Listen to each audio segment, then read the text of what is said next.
Good morning, youth from the Kirk. It is a joy and a pleasure to get to um, share this morning with you, or encourage you in the truth of evangelism, the need for evangelism, and what presses us to go forth, and share a little bit about what it's been like in quarantine here in Honduras, and some of the ways that the Lord has used being in quarantine for uh, our our opportunities to evangelize to our neighbors. And as I was thinking through this and thinking about what it would mean to share about what the Lord's done, one of the things that happened here in Honduras is we got a really, really strict lockdown. And when I say strict lockdown, we were only allowed to circulate by ID numbers once every 2 weeks. And so what that created was, at first, a lot of people scared, locked in their houses, but eventually they began to come out of their houses and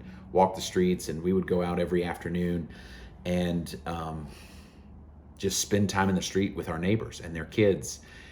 And it's amazing what can happen when there's time for you to actually share about what the Lord is doing in your life through a situation.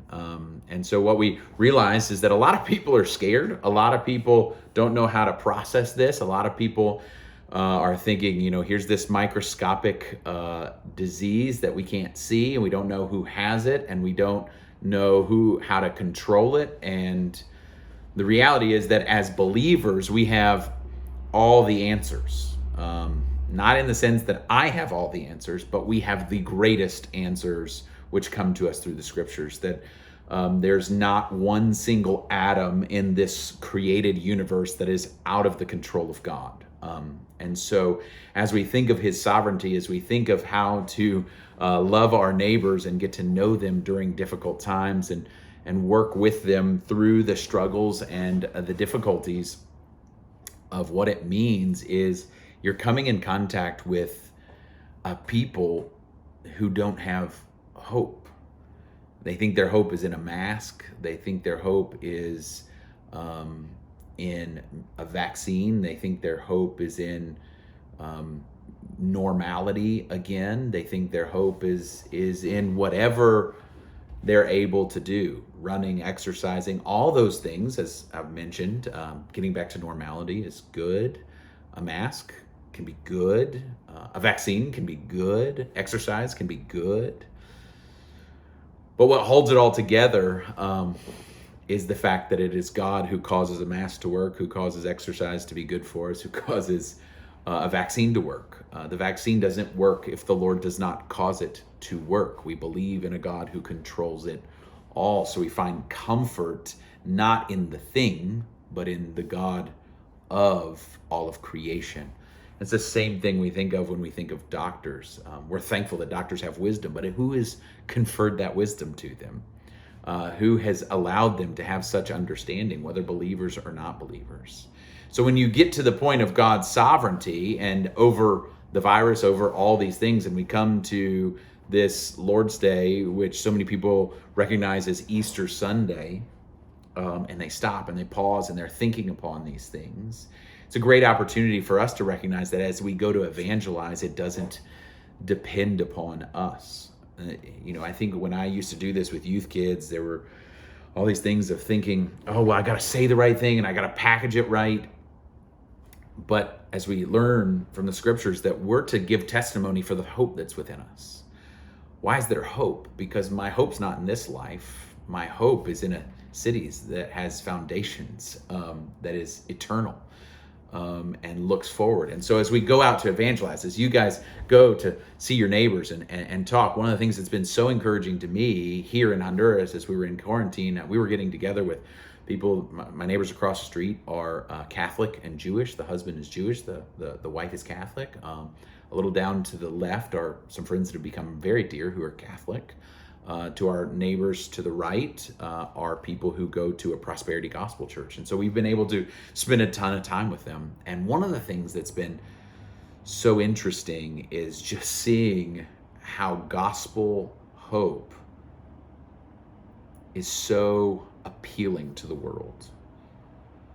The fact that there's hope in something else than this life, hope in a God who created all things. And so when you go to speak your comfort, when you go to evangelize, when you go to talk to your neighbors about the goodness of God, the glory of God, the mercy and character of God, it's something outside of ourselves. And that actually is comforting, because as we go, our comfort, our hope is not in our ability to save people, our ability to evangelize them exactly right.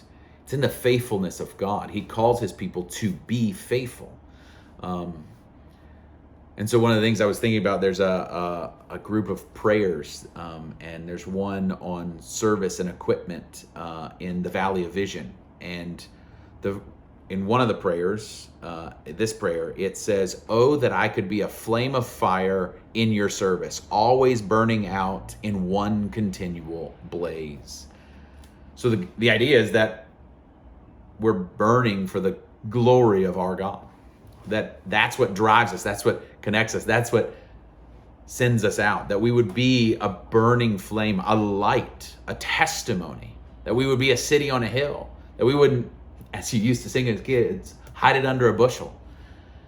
But that you would testify to the goodness of God. And that happens as you get to know your neighbors, as you spend time with your friends at school, as you get to know the people in your communities, and you invest in who they are as you go to meet the neighbors around the church and spend time with them and share with them the goodness of Christ. That your prayer should be that you would be a testimony to them. You're just bearing testimony. That's what it means to evangelize, to testify of the goodness of our God. But what gives you comfort in doing it?